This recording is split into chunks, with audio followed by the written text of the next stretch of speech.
Okay. Already రికార్డింగ్‌లోనా? నేను clap గొట్టి స్టార్ట్ జేస్తా. క్లాప్ గొట్టాక నవ్వకు. ఓకే. ఓకే. ఆహ్, వీక్షకులకు స్వాగతం. ఇవాళ మనం చర్చించుకోబోయే cinema 'Before We Vanish' Japanese cinema. Kiyoshi Kurosawa direct జేశారు. సో, ఈ సినిమాని నేను ఒక 2 years, 2, 3 years ago I think 2017 or 18 around ఆ టైంలో నేను ఆక్లాండ్‌లో ఉన్నప్పుడు జపనీస్ ఫిల్మ్ ఫెస్టివల్ జరిగింది. సో, అక్కడ ఫ్రీ అన్నమాట అది. జపనీస్ ఎంబసీ ఉంటది గదా! వాళ్ళు కండక్ట్ జేశారు. సో, నేను అంటే ఫ్రీ చాలా అని జూసావా? సినిమాలు ఆ! ఫ్రీ అని జూసావా చాలా సినిమా? ఏందన్నా? ఏమన్నారు? ఫ్రీ ఫ్రీ ఫ్రీగానే అని జూసా. జూసావా అంటున్నా? ఆ! ఫ్రీ అనే జూసా. నేను జూడడం గాకుండా మా ఆఫీస్‌లో ఒక 7, 8 మందిని తీసుకెళ్ళా నేను. ఓకే. వాళ్ళు హ్మ్. స్క్రీన్ జేసిన 10 సినిమాలు 10, 15 సినిమాలు స్క్రీన్ జేసి ట్రైలర్‌లన్నీ జూసి, ఏ ట్రైలర్‌లు బాగున్నాయని జెప్పి అందరిని తీసుకెళ్ళా. యాక్చువల్లీ అందరికి నేను ట్రైలర్ జూసి యాక్షన్ ఫిల్మ్ ఇది, అది ఇది అనుకోని తీసుకెళ్ళా. బట్ వెళ్ళాక ఇట్స్ యాక్షన్ ఫిల్మ్ యాక్షన్ ఉంది గానీ, ఇట్స్ నాట్ నా యాక్షన్ ఫిల్మ్ మాత్రమే గాదు అని జెప్పి చూసాక అర్థమైంది. సో, హ్మ్. బిఫోర్ ఆహ్, ఇంకా మాట్లాడుకునే ముందు మీరు జెప్పండి. మీ ఫస్ట్ థాట్స్ ఏంటి? ఆహ్, అందరికీ నమస్కారం. జపాన్ రాకపోయినా జపనీస్ సినిమా జూసాం మేము. రమేషే సజెస్ట్ చేసింది. ఆహ్, కాన్సెప్ట్ చాలా కొత్తగా ఉంది. టిపికల్ ఏలియన్ మూవీ అంటే ఏదో మనకి ఎక్స్‌ట్రా టెరెస్ట్రియల్ బీయింగ్స్ వచ్చి మనల్ని అటాక్ చేయడము. ఆహ్, అంటే ఐడియాలజీ కొత్తగా ఉంది. ఆహ్, అంటే మన ఎమోషన్స్ మన ఎగ్జిస్టెన్స్‌కి కారణం మన ఎమోషన్స్. మన ఒక జంతువుకి, మనిషికి డిఫరెన్స్ ఏంటంటే, మనం ప్రేమను చూపించగలం, కోపాన్ని చూపించగలం. అట్లే లేదా పని చేయాల్సొచ్చినప్పుడు పని తాలూకు స్కిల్స్ చూపించగలం. బట్ ఆ ఐడియాలజీని తీసుకున్న సినిమా ప్రజెంట్ చేసిన విధానం నాకు చాలా కొత్తగా అనిపించింది. మనం ఎలా ఉంటే ఇప్పుడు అంతే కదా! మనలో కూడా కొంతమందికి ఎమోషనల్ డిసేబిలిటీస్ ఉంటాయి. కొంతమంది పెద్దవాళ్ళైనా కూడా చిన్న పిల్లల్లా ఉంటారు. అంటే వాళ్ళకి దాని తాలూకు అంటే మేము పెద్దయ్యాము అన్న ఎమోషన్ బిల్డ్ అయి ఉంటది ఓవర్ ద ఇయర్స్. సో, అలాంటి కాన్సెప్ట్ ప్రెజెంట్ చేసిన విధానం చాలా కొత్తగా ఉంది. ఓకే. కొద్దిగా జపనీస్ సినిమా గాబట్టి, మనకి ఆ భాషతో అంతగా అనుసంధానం లేదు. కానీ కాన్సెప్ట్‌తో ముడిపడడం వలన సినిమా చాలా బాగా అనిపించింది నాకు. యాహ్! సో, నాకు నచ్చింది గూడా ఏంటంటే, అది వాళ్ళు అంత అంటే, అంత బడ్జెట్టు లేకపోయినా చాలా విషయాల్ని ఆ! ఆ! డైరెక్టర్ ప్రతిభ కనిపిస్తుందనమాట. ఏంటంటే, చాలా విషయాల్ని చాలా సింపుల్‌గా చెప్పొచ్చు. దీనికి అంత పెద్ద ఐ మీన్ ఇంత పెద్ద బడ్జెట్ అవసరం లేదు. అండ్ హ్మ్. ఎక్కడ వాడాలో అక్కడ మాత్రమే యాక్షన్ సీక్వెన్సెస్‌కి వాడారు. యాక్చువల్లీ ఈ సినిమా చూసినప్పుడు నాకు in a way like 'arrival' నాకెందుకు నచ్చింది అంటే, 'అరైవల్' గూడా ఈ ఏలియన్స్ అది ఇది ఉంటది గానీ, it's more drama. So, correct. Trailer జూసి అందరూ ఇది యాక్షన్ ఫిల్మ్ అనుకుంటారు. యాక్షన్. Action yeah! ఫిల్మ్ అనుకోని మా ఫ్రెండ్స్ గూడా ఇచ్చారు. బట్ లోపల చాలా మంచి డ్రామా ఉంది. ఆల్సో ఆహ్, మంచి లవ్ స్టోరీ ఉంది. విచ్ ఈస్ లవ్ స్టోరీ బాగా కనెక్ట్ చేస్తది. ఆహ్, సినిమా సినిమా కథ కథ విషయానికొస్తే కథలో భాగంగా ముగ్గురు ఏలియన్సు భూమి మీదకొచ్చి ముగ్గురు మనుషులు ముగ్గురు మనుషులు బాడీలోకెళ్తారు. అంటే వాళ్ళ మెమోరీస్ తీసుకుంటారు. బట్ వాళ్ళ బాడీ, వాళ్ళ బ్రెయిన్ అంతా గూడా ఏలియన్స్. సో, వాళ్ళెందుకొస్తారు అంటే భూమి మీద ఆహ్, అంటే భూమి మీద మనుషులు ఎలా ఆపరేట్ జేస్తారో నేర్చుకొని, భూమిని ఇన్వేడ్ జేస్తారు. అంటే ఆక్రమిస్తారనమాట. భూమి మొత్తాన్ని ఆక్రమించడానికొస్తారు. సో, వాళ్ళు ఒక్కొక్కరు ఇప్పుడు బేసిక్‌గా మనం మనిషిలోంచి ఏదైనా ఒక చిన్న అంటే మన థాట్సు, మన మెమోరీస్ అన్నీ గూడా ఒక కాన్సెప్ట్స్ లాగా ట్రీట్ జేస్తే, నీ దగ్గర నుంచి ఏదో ఒక చిన్న కాన్సెప్ట్ నువ్వు ఫాదర్ అనే కాన్సెప్ట్‌ని నీ దగ్గర నుంచి నేను తీసేసుకుంటే, అంటే ఆ ఎమోషన్‌ని నీ దగ్గర నుంచి తీసేసుకుంటే, నువ్వు అంటే ఆహ్, ఎలా ఫీల్ అయితారు మనిషి అంటే? ఆల్‌మోస్ట్ సో మచ్ అంటే ప్రతి థాటు గూడా ఒక ఇల్లులాగా అనమాట. ఇటుకలాగా కట్టిన మన థాట్స్ అంతా మన బ్రెయిన్ అంతా గూడా ఇటుకలాగా కట్టింది. దాంట్లో ఒక ఇటుక తీస్తే మొత్తం కొలాప్స్ అయితది గదా! పిచ్చోళ్ళైతారు. దాంట్లో చాలా మంది పిచ్చోళ్ళైతారు. అవును. సో, సో, అది ఫిలాసాఫికల్‌గా ఇంకా ఇన్ డెప్త్ బయటకి చిన్న అలా చెప్పినా గాని ఫిలాసాఫికల్‌గా ఇన్ డెప్త్ ఇంకా చాలా చెప్పారాయన అనిపిచ్చింది నాకు. కరెక్ట్. నువ్వన్నట్టు గుడ్ ఎగ్జాంపుల్ చెప్పావు. ఇటుకలతో పేర్చిన ఇల్లులాగా దానికి ఫ్లిప్ సైడ్ గూడా ఉంది. ఒకటి మనం పిచ్చోళ్ళవుతాం లేదా అత్యానందం గూడా పొందొచ్చు. మనకి ఎస్పెషల్లీ బాస్ క్యారెక్టర్‌లో వాడికి వర్క్ అనేది తీసేస్తాడు. వర్క్ అనే కాన్సెప్ట్‌ని విజువలైజ్ చేసుకోని తీసేస్తాడు. సో, ఆ! ఆ! వాడు అంటే ఇప్పుడు సేమ్ మన డైలీ రొటీన్‌లో గూడా మనం చాలా సార్లు అనుకుంటాం గదా! చాలా చేయాలనుకుంటాం. మనం చేయలేం. ఎందుకంటే డిఫరెంట్ ఎమోషన్సే మనల్ని సర్ప్రైజ్ చేస్తాయి. ఫ్యామిలీ ఎమోషన్ గావచ్చు, ఫైనాన్షియల్ ఎమోషన్ గావచ్చు. ప్రతీది మనకంతే. ప్రతీది ఎమోషన్. ఇప్పుడు వర్క్‌కెళ్ళాలంటే మనకొక మోటివేషన్ గావాల. మనకి నెలాఖరున జీతం రాకపోతే మనం ఏ పని చేయం. ఎందుకంటే మనీ మోటివేషన్ ఉంటది గాబట్టి. So, let's say money yeah! Motivation తీసేసామనుకుందాం మన లైఫ్ నుంచి కాసేపు. హ్మ్. అంటే ఏముంటది ఇంకప్పుడు? జాయ్. Pure joy. అంటే మనీ అనేది నీ ఎలిమెంట్ కానప్పుడు ప్యూర్ జాయ్ ఉంటది. నాకంటే 2 మనకి ఫస్ట్ షాట్ ఓపెన్ చేసినప్పుడు హ్మ్. క్రూయల్టీ చూపిస్తాడు లైట్‌గా. అంటే మనిషిలో ఉన్న క్రూయల్టీ ఉంటది. క్రూయల్టీని తీసుకున్నప్పుడు వాడెలా బిహేవ్ చేసినదో పాప క్యారెక్టర్‌లో చూపిస్తాడు కదా! మనకి ఆ పాప ఒక్కటే సర్వైవ్. ప్లస్ హ్మ్. స్టిల్ కూడా క్రూయల్టీ ఒకటే ఎమోషన్‌లో ఉన్నప్పుడు కూడా మిగతావేమీ తెలీదు వాళ్ళకి. అదొక్కటే తెలుసు. ఆ ఎమోషన్‌లోనే వాళ్ళు ఇదవుతారు. సో, నువ్వన్నట్టు నాకది నచ్చింది. ఏంటంటే మనల్ని కొత్తగా పరిచయం చేసినట్టు కూడా అనిపించింది. కొన్ని కొన్ని సందర్భాల్లో. అంటే అవును కరెక్టే గదా! నిజంగా మనం ఇది తీసేస్తే మన లైఫ్‌లోంచి ఎలా ఉంటది మనకు కొత్తగా? అని అంటే మనకు ఆ హ్మ్. థాట్ ప్రొవోకింగ్ జర్నీ అనిపిస్తుందన్నమాట. మనకి ఆ ప్రయాణంలో కూడా అక్కడక్కడ నాకదే ఆ బాస్ సీన్ అనిపించినప్పుడు నాకనిపించింది. కరెక్టే. మనల్ని కూడా కొన్ని సార్లు అనుసంధానం చేసుకోవచ్చు. కొన్ని కొన్ని సన్నివేశాల్లో. నాకు ఆ బాస్ సన్నివేశంలో అయితే నాకు నేను మనమే కనపడ్డాం. అంటే హ్యూమన్‌గా అంటే మనం రోజువారీ జీవితంలో ఎంత మొనోటనస్‌గా అంటే ఏంటి కొత్తగా ఏది ప్రయత్నించకుండా ఉన్న దాంట్లోనే ఉంటున్నాము. అది నిజంగా ఆనందాన్ని ఇస్తుందా? అనే అనే థాట్ ప్రొవోకింగ్ ఐడియా అది చాలా బాగా నచ్చింది. నువ్వు చెప్పినట్టు ఫ్లిప్ సైడ్ గూడా ఉంది దానికి మళ్ళా. లెట్స్ సే ఇప్పుడు ఫ్యామిలీ అన్న విషయాన్ని మళ్ళా తీసేస్తే ఇంకేముండదు. ఒక్క నిమిషం ఇల్‌నెస్ అన్న. అన్నమాట. అంటే మన యాహ్! యాహ్! యాహ్! ఒక్క నిమిషం ఆగండి. హ్మ్. చెప్తున్నట్టు బాస్ గురించి చెప్తున్నారు. ఆ బాస్ అనేవాడికి వర్క్ అనే ఎమోషన్ తీసేస్తే వాడు తీసేస్తే వాడు హ్యాపీగా ఉన్నాడు. అంటే నాకనిపించింది ఓకే. మనం గూడా లైఫ్‌లో మనం ప్రతీది మనం ధనం మూలం ఇదం జగత్ అన్నట్టు ప్రతీది మనం మనీ డ్రివెన్ అయిపోయినాం. కాసేపు మనం ప్రపంచంలో డబ్బనేది లేదు అనే కాన్సెప్ట్ నిజంగా తీసేస్తే మన మనసులో నుంచి ఆనందమే గదా! మొత్తం ఏ పని జేసినా ఆనందంగా జేస్తాం మనం. అంటే ఇదే పని జేయాలా? ఈ పని చెయ్యొచ్చు, ఈ పని చెయ్యకూడదు అన్న తారతమ్యాలన్నీ పోతాయనిపించింది నాకైతే. నాకు నాకు ఆ ఐడియా నాకు బాగా నచ్చింది. చాలా కొత్తగా, ఫ్రెష్‌గా ఉంది యాక్చువల్‌గా. యాహ్! సో, ఆహ్, మీరు చెప్పినట్టు ఇప్పుడు మీ లైఫ్‌లోంచి హోమ్ లోన్ అనేది కాన్సెప్ట్‌ని తీసేసారనుకో. తీసేస్తే అంతే. ఆ! తీసేస్తే నీ లైఫే వేరే ఫ్రీ అయిపోద్ది కదా! కరెక్ట్. అసల ఆ కరెక్ట్. టెన్షనే యాహ్! ఉండదు. యాహ్! ప్రతిసారి యాహ్!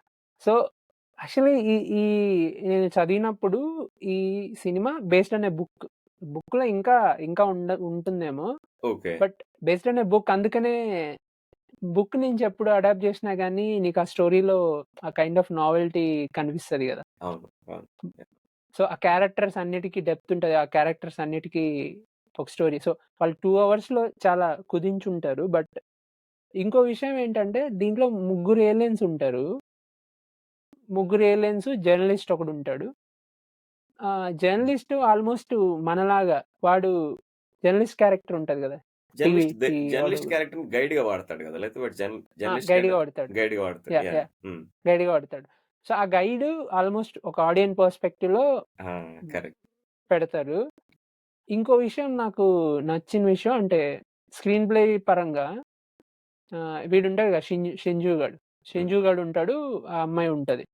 షింజు గాడు అంటే ఔట్ ఆఫ్ ది 3 షింజు గాడు less violent. Correct. Actually not violent. Yeah! And వాడు చేసే పనులు గూడా in a way in a వే వాళ్ళకి మంచే అయితది. వాడు ఒకోడింటికెళ్ళి పొసెషన్ అంటాడు. ఇది ఏంటంటే, "ఏంటిది నా ఇల్లు" అంటే, నా ఇల్లు అంటే ఏంటంటే it's like it's my possession అంటే వాడి నుంచి పొజిషన్ తీసేస్తే వాడు ఫ్రీ అయిపోయి నెక్స్ట్ 2, 3 సీన్‌లో ఏదో రెబెల్ లాగా ఏదో అందరికి మెసేజ్ ఇస్తా ఉంటాడు అరిచి. కరెక్ట్. యాహ్! అండ్ వాళ్ళ బాస్‌కి వాళ్ళ బాస్‌ని ఇంటెన్షనల్‌గా ఒక సీన్ ముందర వాళ్ళ బాస్‌ని కొంచెం నెగెటివ్ క్యారెక్టర్ లాగా చూపిస్తారు. అవును. చూపిచ్చి అప్పుడు వీడెళ్లి వాడి దగ్గర నుంచి తీసేసుకుంటాడు. సో, ఇన్ ఏ వే మనకి ఈ క్యారెక్టర్‌ని మనం అంటే లైక్ చేయాలి అనేది స్క్రీన్ ప్లేలో ఇన్‌హెరెంట్‌గా అది బ్రిలియంట్‌గా ప్లే చేశారేమో అనిపిచ్చింది నాకు. ఎందుకంటే ఈ character kind of a lead hero గదా! సో, వీడిని మనం లైక్ చేయాలి. లైక్ చేయకుండా వీడు గూడా వాళ్ళలాగా చేసాడనుకోండి, వీడు ఉండడానికి జస్టిఫికేషన్ లేదు గదా! సో, వాళ్ళు చాలా బ్రిలియంట్‌గా స్క్రీన్ ప్లేలో అది తీసుకొచ్చారు. కరెక్ట్. బాస్‌ని కావాలని బాసు ఆ అమ్మాయిని అంటే వీళ్ళు పట్టుకొని ఏదో కొంచెం కొద్దిగా ఇన్‌అప్రోప్రియేట్‌గా బిహేవ్ చేస్తాడు. అదే వుమన్ హెరాస్మెంట్ 2 లెక్క సీన్‌ల చేస్తారు. తర్వాత చేస్తాడు. 2 సీన్‌ల తర్వాతొచ్చి వాడి మైండ్‌లోంచి వర్క్ అనేది తీసేస్తాడు. సో, తీసేస్తారు. అందుకని అక్కడ మనకది వర్క్ అయితది గదా! అది జోక్ లాగా వర్క్ అయితది. Also yeah! ఈడికి జరగాలిరా అన్నట్టు అన్ అనిపిస్తది. యాహ్! ఈ స్క్రీన్ ప్లేలో భలే ప్లే చేసాడు అదే అనిపిచ్చింది అన్ నాకు. అంటే వాడు simple portrayal of human characters. ముగ్గురిని 3 హ్మ్. డిఫరెంట్ క్యారెక్టర్స్‌ని పోర్ట్రే చేస్తాడు. మనలో ఉన్న లక్షణాలని తీసుకొని అంటే కొత్తగా ఆఫ్‌కోర్స్ మనకు తెలిసినవే.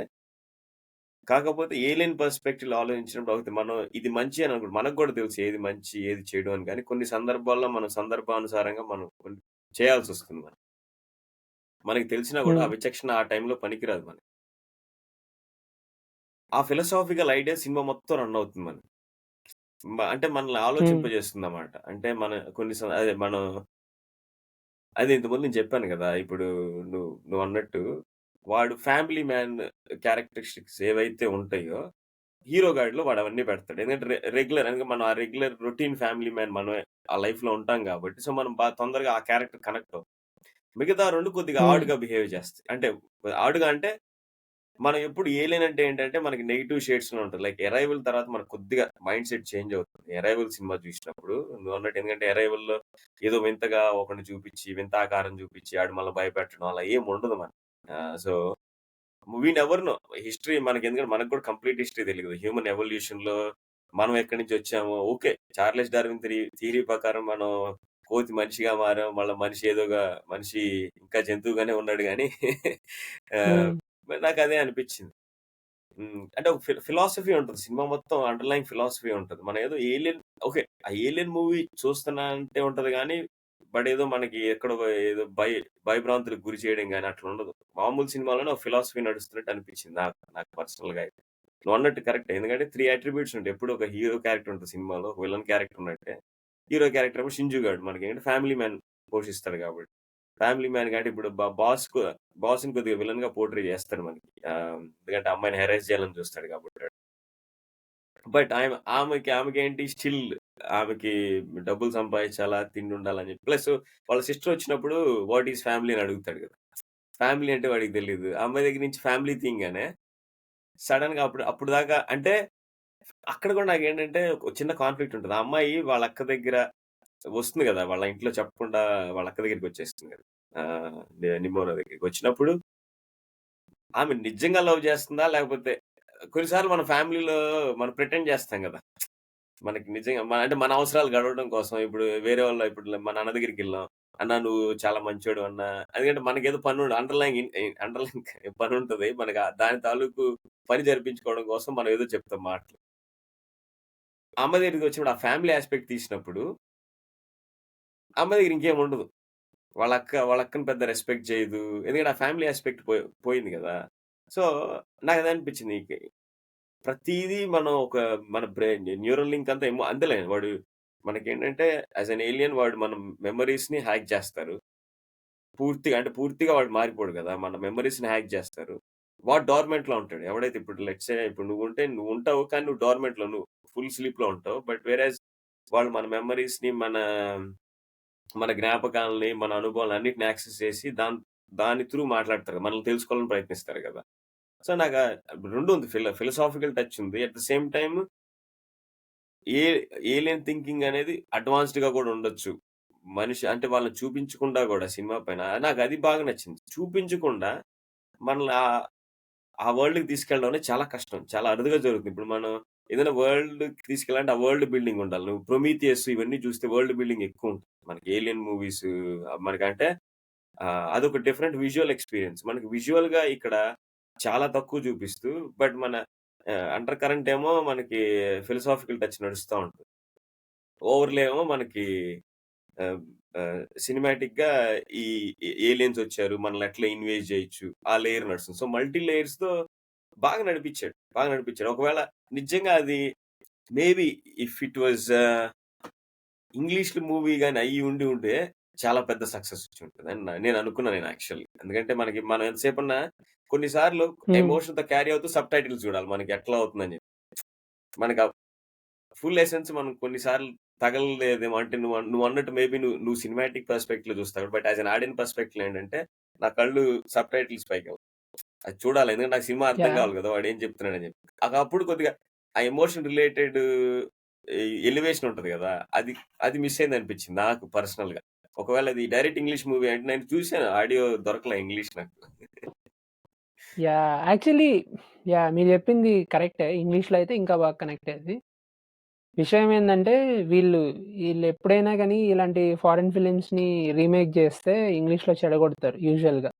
హ్మ్. యూజువల్‌గా. అవును. యాహ్! మీరు యాహ్! 'ఓల్డ్ బాయ్' సినిమా చూసుంటే 'ఓల్డ్ బాయ్' అని ఒక సినిమా ఉంది. ఆ! చూడలే ఒరిజినల్ నేను. కొరియన్. ఓకే. దాన్ని రీమేక్ జేసినప్పుడు దాంట్లో హ్యామర్ ఫైట్ ఉంటది. యానిమల్‌లో గొడ్డలి ఫైట్ ఉంటది కదా! దానికి ఇన్‌స్పిరేషన్ లాగా అనుకోవచ్చు. ఓకే. బట్ 'ఓల్డ్ బాయ్' చాలా బావుంటది. చాలా బావుంటది. అండ్ మేబీ మనం ఒకసారి చేయాలి. దాన్ని ఇంగ్లీష్‌లో రీమేక్ జేసినప్పుడు వాళ్ళు చాలా ఎలిమెంట్స్ ఎ ఎ ఎ యాక్చువల్లీ ఏ సినిమా అయినా రీమేక్ జేస్తే వెరీ హార్డ్ యాక్చువల్‌గా. Very hard to correct. Create the original magic. Only like very few times yeah! అయితది. అవును. నాకు అవును. తెలిసి 1 ఆర్ 2 టైమ్స్ అయింది. 'డిపార్టెడ్' ఒచ్చి 'మార్టిన్ స్కోర్సెసీ' రీమేక్ జేసాడు 'ఇంటర్నల్ అఫైర్స్' అని. Okay. Yeah! 'Departed' is a nice movie యాక్చువల్‌గా. యాహ్! కానీ యాక్చువల్లీ స్పీకింగ్ 'ఇంటర్నల్ అఫైర్స్‌కి' ఇంకో రీమేక్ మనకి తెలుగులో ఉంది. ఏ సినిమా గెస్ చెయి? 'పోకిరి.' యాహ్! కరెక్ట్. అంటే 'పోకిరి' గూడా వర్క్ అయితది. కానీ సేమ్ క్యారెక్టర్స్ ఉంటాయి గదా! ఇప్పుడు yeah! 'Mahesh Babu', 'DiCaprio', 'DiCaprio.' 'Ashish విద్యార్థి' వచ్చి 'మ్యాట్ డామన్.' హ్మ్. 'ఆశీష్ విద్యార్థికి' ఆ క్యారెక్టరేషన్ ఉంటాయి. అంటే పోలీస్‌లో ఉన్న పోలీస్‌లో ఉండి వాళ్ళకి పనిజేసేవాడు. వాళ్ళకి ఇంక పని చేస్తా 'ప్రకాష్ ఉంటాడు. Raju' yeah! Like a yeah! Rat yeah! Character. హ్మ్. సో, ఐ థింక్ అది మాట్లాడుకున్నప్పుడు మనం మాట్లాడుకోవాలి. బట్ 'పోకిరి' గూడా 'Pokiri' is not copied from 'Departed.' 'Pokiri' is also inspired from 'Internal Affairs.' హ్మ్. 2 సినిమాలకి ఒకటే inspiration. 'Pokiri', yeah! Yeah! 'Departed' అంటే అరౌండ్ ద సేమ్ టైమ్ వచ్చాయి. సో, నేనేమంటున్నానంటే రీమేక్ చేసినప్పుడు వెరీ హార్డ్. వాళ్ళు సెన్సిబిలిటీస్ అని జెప్పి, అదని జెప్పి, ఇదని జెప్పి ఏదంటే అది యాడ్ జేసి, వీడు ఏవైతే తీసేసాడో అవన్నీ వీళ్ళు యాడ్ జేసేసారు. దీంట్లో, హ్మ్. దీంట్లో వాళ్ళిప్పుడు కాన్సెప్ట్స్ తీసుకునే విధానం జస్ట్ అలా నువ్వు దాన్ని ఇమాజిన్ జేసుకో అని జెప్పి ఎళ్లి టచ్ చేసి, టచ్ చేస్తే వచ్చేస్తుంది. వచ్చేస్తుంది. యాహ్! నీకది కపుల్ ఆఫ్ టైమ్స్ చూపించడం వల్ల నీకా లాజిక్‌ని నువ్వు క్వెషన్ జేయవు. అది సినిమాలో ఒక 10 టైమ్స్, 15 టైమ్స్ చూపిస్తారు మెల్లగా. నువ్వు క్వెషన్ జేయవు. లెట్స్ సే ఈ ఈ ఈ చాయిస్‌ని డైరెక్టరు ఎక్కువ ఆలోచిస్తాడు. లెట్స్ సే నేననుకో టూ మచ్ ఆలోచిస్తాను నేను. టూ మచ్ ఆలోచిస్తాం గదా!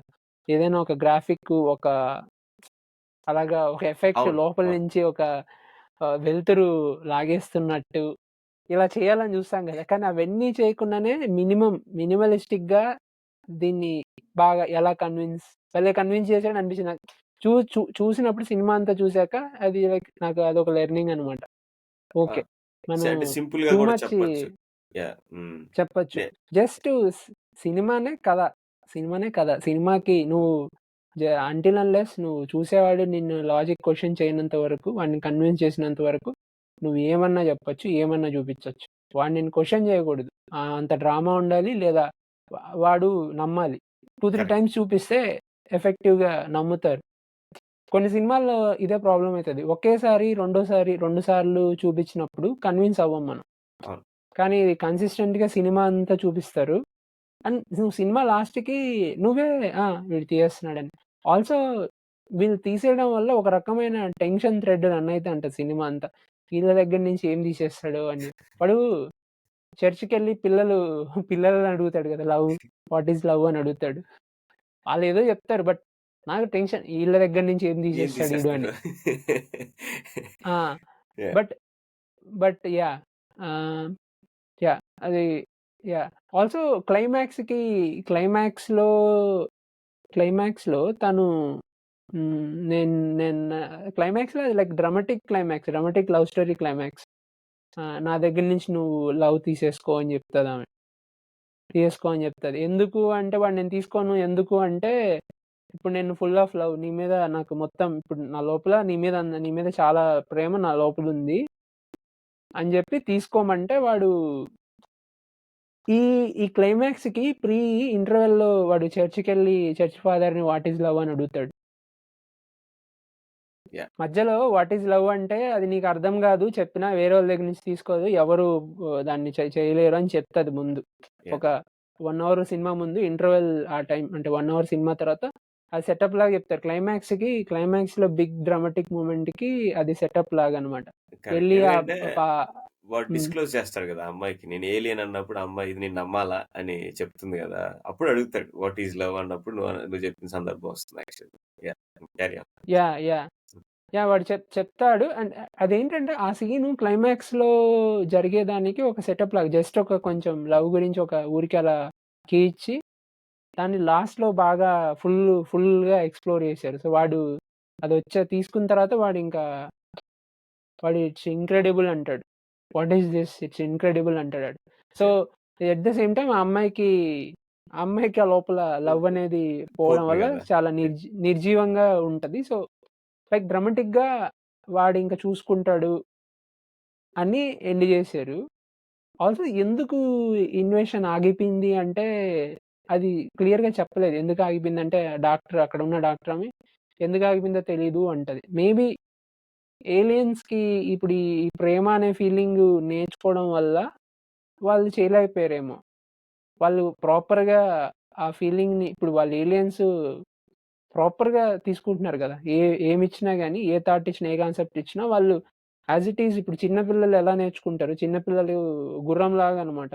సైడ్స్ ఉండవు. ఇది చూపిస్తే ఇదని నేర్పిస్తే అదే నేర్చుకుంటారు గదా! సో, వాళ్ళు ప్రతిదీ అలానే నేర్చుకున్నారు కాబట్టి, ప్రేమ గూడా వాడు నేర్చుకోవడం వల్ల మేబీ కైండ్ ఆఫ్ ఆ ప్రేమ వల్ల ఆగిపోయిందేమో అనేది నా ఇంటర్ప్రిటేషన్. హ్మ్. యాహ్! అంతే. అంటే మనకి జస్టిఫికేషన్ మనకి ఆ సెటప్ గూడా చేస్తారు. యాక్చువల్ షింజు వచ్చి ఆ అమ్మాయిని మోసం చేస్తాడు గదా! అమ్మాయి అతన్ని సెపరేట్ అవ్వదనుకున్న ఆ! టైంలో ఈ ఏలియన్ వస్తాడు. సో, మనకి ఆ కాన్‌ఫ్లిక్ట్ అంటే విరుద్ధ స్వభావం నుంచి ఆ అమ్మాయి పూర్తి ప్రేమలో ఎలా పడుతుందనేది బాగా చూపిస్తాడు సినిమా మొత్తం పైన. ఎందుకంటే ఆఫ్‌కోర్స్ వాడి మెమోరీస్ వాడి దగ్గరుంటాయి. కాకపోతే ఆ యాహ్! కాన్సెప్షన్స్ మెమరీస్ ఉండవు. ఉంటాయి. మెమోరీస్ ఉంటాయి గానీ కాన్సెప్షన్స్ ఉండదు వాడికి. అంటే దాన్ని ఎలా ఇంటర్ప్రెట్ చేయాలో తెలీదు. ఇప్పుడు ఎట్లా మన దగ్గర ఒక రా ఫైల్ ఉంటది. మనం దాన్ని హ్మ్. ఇంటర్ప్రెట్ చేయాలి దానికి తగ్గ అప్లికేషన్ ఒకటి కావాలి గదా! సో, దాన్ని కన్వర్షన్ చేయాలి. సో, నాకదే అనిపించిందన్నమాట. మొదట్లో మనకి స్టోరీ స్టార్ట్ అయ్యేటప్పుడు నాకు చాలా క్యూట్‌గా అనిపిస్తుంది తెలుసా! ఎస్పెషల్లీ ఆ 2 క్యారెక్టర్‌లు వాడెళ్లి గడ్డిలో పడిపోతాడు గదా! ఆ అమ్మాయి చెప్పు చూసి అమ్మాయి ఏంటంటే ఆఫీస్‌కెళ్ళాలి. చాలా అర్జెంట్‌గా ఆఫీస్‌కెళ్ళాలి. అంటే ఆ! ద్వేషము ఉంటుంది వాడి పైన. అమితమైన ప్రేమ ఉంటుంది ఆ అమ్మాయికి. 2 ఉంటది. ఒకటే అంటే ఒకటే క్యారెక్టర్‌లో ఒకటే సమయంలో అది గూడా. ఎందుకంటే వాడు ఆఫీస్ పనని జెప్పి అమ్మాయి పైన చీటింగ్ జేయడం అమ్మాయికి తెలిసిపోతుంది. అయినా వాడెళ్లి ఉన్నాడని జెప్పి వాడికి నడక మర్చిపోతాడు. వాడి కింద నాకసలదైతే అంటే మనల్ని మంది మా మాత్ అంటే మనదది మాతృభాష కాకపోయినా కొన్నిసార్లు సినిమాటిక్‌గా ఏమవుతుందంటే భాషతో సంబంధం లేకపోయినా కూడా కొన్ని కొన్ని సందర్భాల్లో మనల్ని గూడా అక్కడ తీసుకెళ్ళి కూర్చోబెడతారు వాళ్ళు. అంటే ఆ సన్నివేశంలో అని నాకు బాగా అనిపించింది. అది చాలా డీప్‌లీ రూటెడ్ అనిపించింది మూవీ గూడా నాకు. అంటే నువ్వన్నట్టు అనవసరంగా ఎక్కడ అంటే ఎక్స్‌ట్రావగెంట్‌గా కొన్ని సన్నివేశాలు చూపించాలి ఏలియన్స్ అన్నట్టు కాకుండా, ప్లస్ బాస్ నుంచి తీసుకున్నప్పుడు గూడా మనకి బ్లాక్ షేడ్ పడతది. లైట్‌గా ఇట్లా బ్లాక్ షేడ్ వస్తుంది. నేనది గమనించిన. బ్లాక్ షేడ్ అంటే మనకు అర్థమవుతుంది. ఓకే. అంటే వాడి బ్రెయిన్ పైన వాడు అప్పటిదాకా తీసుకోడు. బట్ హి కెన్ కంట్రోల్ గదా! వాడిని. కంట్రోల్ చేసినప్పుడు మనకి వాడి బ్లాక్ వాడి కళ్ళ ముందలంతా లైట్‌గా డార్క్ అవుతుంది. మన కలర్ కాస్త డార్క్ అవుతుంది. మనకు క్లియర్‌గా అంటే ఎక్కడ గూడా ఓకే. ఇది నిజం కాదు అని హ్మ్. నాకు అనిపియల. చేసేయొచ్చు అనిపించింది. ఏదో చిన్న సౌండ్ లాగా మనకిట్లా ఏదో స్కాన్ తీస్తే మనకొస్తుంది కదా! మనం జిరాక్స్ కాపీ తీసినప్పుడు, ఆ! అదే ఆ! ఫోటోస్టాట్ కాపీ తీసినప్పుడు అదే వస్తది కదా! మనకి. యాహ్! ఫస్ట్ టైమ్ మనకి ఏలియన్ ల్యాండ్ అయినప్పుడు గూడా ఇంటి పైన మనకు అలాగే వస్తుందన్నమాట. నాకది చాలా బాగా నచ్చింది. కొ ఏంటంటే ఏలియన్ ఇలా ఉంటుందని చూపియకుండా తీయడం, అది ఆ ఎలిమెంట్ నాకు బాగా నచ్చింది. అంటే వాడికొక షేప్ ఇవ్వకుండా ఇలా ఉంటుంది. అంటే మనకెప్పుడు ఎట్లా చెప్పాలా? దాని తాలూకు రహస్యం అక్కడే ఉంటది. మనకి సినిమా అంతా కనపడతా ఉంటదది. ఈడు ఏలియన్ అని మనకు అర్థమవుతుంది. కానీ వాడు ఎలా ఉంటాడో మనకు తెలీదు. అది నాకు గొప్ప విషయం అనిపించింది. అంటే వాడు చూపిచ్చేస్తే మనకి ఓకే. ఇలా ఉంటారు. ఇదొక వింత ఆకారం అన్నట్టు గాకుండా. నాకు ప్లస్ అమ్మాయి క్యారెక్టర్ నాకు బాగా నచ్చింది. చాలా చాలా బాగా యాక్ట్ చేశారు ఆవిడ గూడా. హీరో గాడు అవును. చాలా బా బ్ల్ చేశారు. బ్లాంక్‌గా ఉంటాడు. అంటే ఎట్లా సినిమా మన అంతా బ్లాంక్. వాడి బ్లాంక్‌గా ఉంటాడు. మన యాహ్! 'బిచ్చగాడు' సినిమాలో మన హీరో ఉంటారు కదా! విజయ్ ఆంటోనీ. విజయ్ ఆంటోనీ బ్లాంక్‌గా లాగా. ఉంటది ఆ! కదా! మొత్తం సినిమా అంతా. సో, ఇది సినిమా అంతా బ్లాంక్‌గా ఉంటాడు. వాడికొచ్చిన ఆ కాన్సెప్షన్స్ తీసుకున్న కొద్దీ ఎస్పెషల్లీ లవ్ వచ్చినప్పుడు వాడు కొద్దిగా హ్యాపీ ఫేసు అలా మనకి ఎండ్‌లో మనకది యాహ్! యాహ్! నాకది చే చాలా కష్టం అసల. సినిమా అంతా ఆ నరేషన్ రన్ చేయడం. వాడికున్న ఎమోషన్స్‌తో ఫ్యామిలీ ఎమోషన్స్‌తో ఆ అమ్మాయిని చూసుకోవడం. కానీ బట్ యాస్ ఎ హ్యూమన్ ఆ అమ్మాయి వాడిని ద్వేషిస్తూ, లవ్ చేస్తూ, వాడికి గైడ్‌గా పనిచేస్తూ ఆ క్యారెక్టర్ చాలా బాగా ప్లే చేశారు. చాలా ఇటు పక్కేమో మనకి ఇన్వెస్టిగేషన్ లాగా వాడు జర్నలిస్ట్‌తో కలిసి వాడు ఇన్వెస్టిగేట్ చేస్తా ఉంటాడు ఒక పక్క. సో, చాలా అంటే యాహ్! 2, 3 లేయర్‌లు నడుస్తా ఉంటాయి. మనకా 2 గంటల సేపు మనకెలా అయిపోయిందో తెలీదు. ఇన్‌ఫాక్ట్ అది ఇంకా కొద్దిగా పొడిగిచ్చొచ్చు కావాలనుకుంటే కూడా. ఎందుకంటే అంత డెప్త్ ఉంది సినిమాలో. ఎందుకంటే మనకి ఆ ఉత్కంఠ రేపిస్తాడు. నువ్వన్నట్టు పిల్లల దగ్గరికెళ్ళినప్పుడు ఈడేం తీసేసుకుంటాడో, ఎవరితో మాట్లాడినా కూడా మనకనిపిస్తది ఈడేం తీసేసుకుంటాడోరా అని చెప్పి ఆ! మనకి. అవునవును. భయంగా కొంచెం కొంచెం భయం భయంగా ఉంటది. ఆ థ్రిల్లర్ అండర్‌లైన్‌గా థ్రిల్లర్ రన్ అయితుంటది. థ్రిల్లర్ బట్ రన్ అవుతుంది. యాహ్! యాహ్! మీరు సినిమాలేంటంటే చెప్పినట్టు థ్రిల్లర్ యాహ్! Run yeah! అవుతుంది. చెప్పండి. ఎమోషన్ రన్ అవుతుంది. మనకి ఇంకేం కామెడీ ఉంటుంది మళ్ళా. హ్యూమర్ ఉంటది మనకి. ఎస్పెషల్లీ కామెడీ ఉంటది. ఆహ్, వాడు జర్నలిస్ట్ వాళ్ళ అమ్మ దగ్గరికెళ్ళినప్పుడు వాళ్ళ అమ్మ హ్యాపీగా ఉంటది గదా! అదే ఫస్ట్ షాట్‌లో అది ఆ పిల్లోడు వాళ్ళ హ్మ్. అమ్మ మెమరీ తీసేస్తాడు గదా! వాళ్ళిద్దరూ హ్యాపీగా ఆ! ఇట్లా చూస్తా ఉంటారు. వీళ్ళొచ్చి మీ ఇంట్లో వాళ్ళందరూ ఇలాగే ఉంటారంటే వాడు చెప్తాడు గదా! నేను వాళ్ళ కాన్సెప్షన్ తీసేసానంటే, అవునులే కరెక్టేలే అందుకే అట్లే ఉన్నారు వాళ్ళు అంటాడు. వాడికి అర్థం కాదు కాన్సెప్షన్ అంటే అర్థం కాదు. బట్ వాళ్ళు వియర్డ్‌గా బిహేవ్ చేసేసరికి వాడు అట్లే అనుకుంటాడు. యాహ్! చాలా లేయర్స్ ఉన్నాయి. అసలు very good story. Japan story అయినా గూడా మనకి సర్వసాధారణంగా రోజు ఏ మనిషి జీవితంలో ఉన్నా, ఏ ప్రాంతంలో ఉన్నా జరిగేటట్టు తీయడం అనేది కూడా గొప్ప విషయం. నాకు బా తీశాడసల. మిడిల్ క్లాస్ అంటే మనకి మిడిల్ క్లాస్ ఎస్టాబ్లిష్‌మెంటే ఉంటది. ఆ అమ్మాయి ఎందుకంటే రోజువారీ జీవితం కోసమే గదా! ఆమె కష్టపడుతుంది. మంచి జాబ్ వస్తే ఇంకా బాగా బ్రతకచ్చు అనుకుంటది. అమ్మాయి క్యారెక్టర్ యాహ్! Well played. బేసిక్‌గా మనకి చైనా గాని, జపాన్ గాని కొంచెం ఫ్యామిలీ సిస్టమ్ సిమిలర్ అనిపిస్తది. Even Korean yeah! సినిమాలన్నీ గూడా మన అంటే మన సినిమాలకి దగ్గరలో ఉంటాయి అనిపిస్తది. But but yeah! ఆయన నాకు తెలిసి ఆ డైరెక్టర్ తర్వాత గూడా చాలా సినిమాలు తీశారు. ఆ! హ్మ్. బట్ నాకు నచ్చింది. ఆయన తీసుకున్న చాయిసెస్ అన్నీ గూడా నాకు నచ్చాయి. ఇంత పెద్దగా అంటే దీన్ని రకరకాలుగా చెడగొట్టొచ్చు. బట్ ఆయన చాలా జాగ్రత్తగా, కేర్‌ఫుల్‌గా ఆయన తీసుకున్న చాయిసెస్ దీన్ని ఎలా చూపించాలనుకుంటున్నాననేది మీరు చెప్పినట్టు యాక్టర్స్ గూడా ఇప్పుడు ఆ అబ్బాయి 'షింజు' ఫస్ట్ నుంచి లాస్ట్ వరకు ఆల్‌మోస్ట్ ఏం ఎమోషన్ చూపిచ్చడు. చూపించాడు. బ్లాంక్‌గా ఉంటాడు. అది కైండ్ ఆఫ్ ఆ క్యారెక్టర్‌కి సెట్ అయితుంది. అది యాహ్! ఆయన తీసుకున్న చాయిస్ అయ్యుండొచ్చు. అండ్ అలా చేయడం హార్డ్. ఏం అవును. చేయకుండా నేను ఇక్కడ ఈ సీన్‌లో ఉండాలి. ఏం చేయకుండా ఉండాలంటే నీ బ్రెయిన్ ఖాళీగా ఉండదు తెలుసా? అంత ఎంప్టీగా పెట్టాలి. ఎంప్టీగా ఏం చేయకుండా ఉండాలి కరెక్ట్. నిజంగానే. బట్ ఎందుకంటే over blank the time expression గదా! బ్లాంక్‌గా ఉండాలి ఫేస్ యాహ్! ఎంత సేపయినా గూడా. నేను యాహ్! ఎవడైనా ఫోటో తీస్తున్నామంటే నవ్వమంటే మనం నవ్వడం తప్ప అన్నీ చేస్తాం. అన్నీ ఎందుకంటే చేస్తాం. అన్నీ చేస్తాం. కరెక్ట్. సో, సో నాకైతే నచ్చింది. మేబీ చూసేవాళ్ళు మీరు గూడా చూడండి. It's like good watch. మీకు 'అరైవల్' సినిమా నచ్చినా లేదా మీకు కొంచెం డ్రామా విత్ సైఫై ఎలిమెంట్స్ నచ్చినా గాని I think it's a good watch. మీరు తప్పకుండా జూడాలి. సో, మీ యాహ్! ఫైనల్ థాట్స్ చెప్పండి. లే చాలా చాలా బాగుంది. మూవీ ఐ నో జపనీస్ సినిమాని మనం చాలా కొన్ని సార్లు ఇతర భాషల సినిమాలు మనం అంతగా ఎంజాయ్ చేయకపోవచ్చు. కాకపోతే ఏంటంటే కొన్ని మాతృకలో చూస్తేనే బావుంటది. ఐ నో కాకపోతే కొన్ని చోట్ల మనం ఆ ఎమోషన్స్ కొన్ని మిస్ అవుతాం. మనకి భాష మనకు తెలీదు కాబట్టి సబ్‌టైటిల్స్ పైన దృష్టి పెట్టాలి కాబట్టి. కానీ సినిమాను ప్రేమించేవాళ్ళు ఖచ్చితంగా చూడొచ్చు.